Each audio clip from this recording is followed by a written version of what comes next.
for lunch, I usually have like, I'm doing nachni rotis these days, which is amazing, super healthy and like tastes good too. And then I have like various things. I love bhindi, I love a dal, I love like aloo gobi. Like I said, I'm being vegetarian right now, so I'm telling you my menu these days. And then I always need dahi. I love having like raita. Achar is very, very important.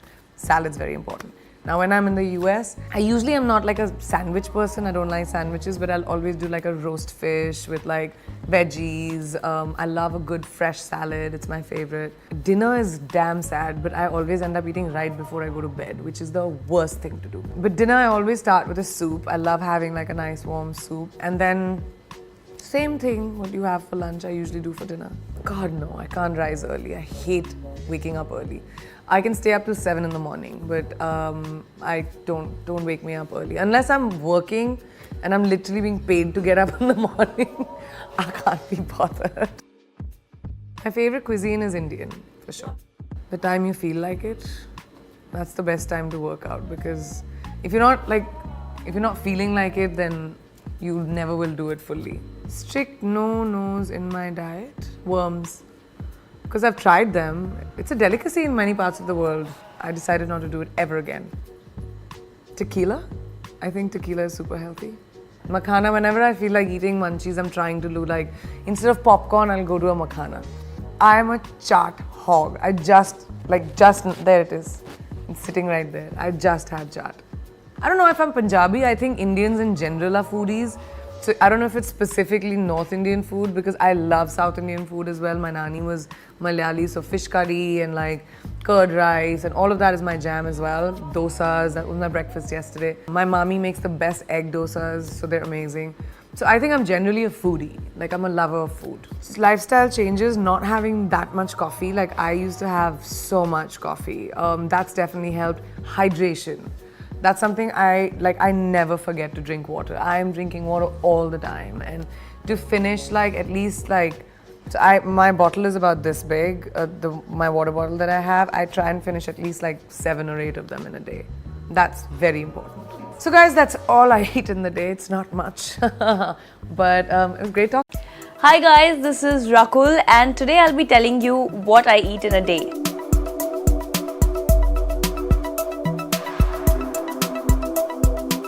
I am unfortunately not a blessed soul at all. I'm in fact a very, very, very bad metabolism. I have Punjabi genes, as I like to crib about it. The moment I eat even one scoop of ice cream, you can see the ice cream coming right here on my cheeks. Like my friends know it. People think that I'm just obsessing over it, but people who know me very well know that food starts showing in an instant. So no, I am unfortunately not a blessed soul, and I really need to take care of what I eat. As soon as I wake up, I have about 2 glasses of warm water, and after that I have my ghee coffee, which is the bullet coffee, very popularly known. So I add about 5 grams of ghee to black coffee, and I have that every morning. So that I generally use as my pre-workout. So it keeps changing. I generally try and maintain. So like I said, that I know a lot about nutrition and food. So I scale my macros correctly. So whatever, say I have to eat about 1300 calories or 1400 calories, and how much protein, carbs and fat. So I distribute it through the day. So I do the permutation combinations. But generally on an average day, it's eggs and some sort of a jowar roti or a buckwheat roti with my eggs post-workout or pre-workout, whatever my breakfast time is. My lunch would generally consist of some brown rice, some chicken, vegetables, dal roti sabzi or a grilled chicken vegetable if I'm traveling, because that's the easiest, fish, salads, and dinner is generally lighter, so I avoid my carbs post 5 o'clock. Post 5 o'clock or 6 o'clock I don't have carbs, so it's mostly a salad or grilled fish with some vegetables. I am anything you want me to be. I don't have sleep issues. I can adapt to timings very well. If I have to wake up at 3 a.m. for shoot, I can do that as well. If I have to go on for 24 hours without sleeping, I can do that also. So I think it's all in my head.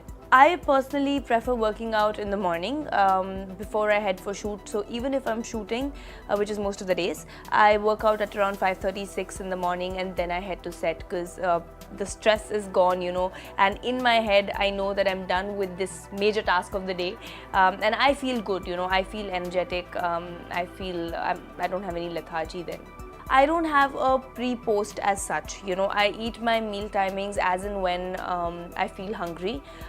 Generally my post-workout, I time it accordingly that it's my breakfast, because like I said that I take my bullet coffee in the morning as a pre-workout, and then I have my breakfast after I come back from my workout.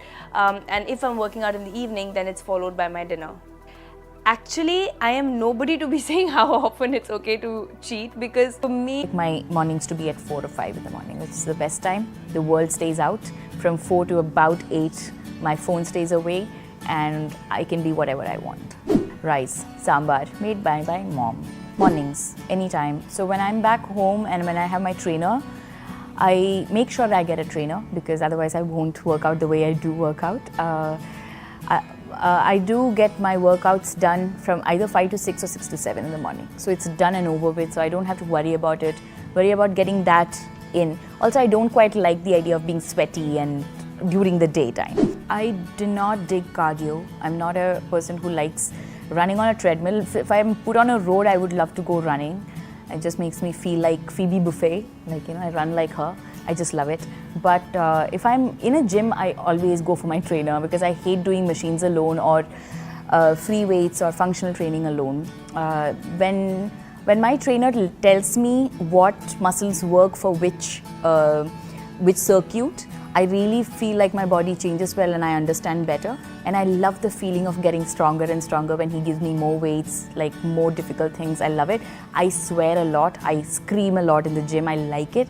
And the reason I put it on Instagram stories, it's only recently that I started doing it, is because it was motivational for me. Like from time to time during the day, when I feel really low, I go back and check my own stories. So it's not really to motivate other people or to show off. But then I realized, why not? It's my account, so just sort of started spamming my feed a lot. And when I do travel, I always travel with my yoga mat now. So I do Surya Namaskar and my basic pranayam and stuff. A week, I try to get at least 4 days minimum. If I am home and if my workload is not too much, like today I didn't get to work out, so I feel pretty bloated and like blah and like a flubber. But I don't really beat myself up about it. I just try to get myself moving at least four days a week, and it doesn't have to be consecutive. It can be, but I think my body has started now, my body and mind has now come to a space of not being stuck to a certain body image which we are fed by the industry and by basically anything around you, anything that you consume visually and intellectually, you've been fed that. And I've gone through my period of eating disorders and depression myself. And it's only now that I've really started loving, like literally obnoxious loving my body. So I don't beat myself up about it. Even if I go without workout a week, I just get back to it without making much fuss about it, without really going into a negative zone. So four times a week for sure. Well, I don't eat meat. I mean, it's the best thing that I've done for my body is to stop having any kinds of non-vegetarian. I'm not going to comment a lot about it because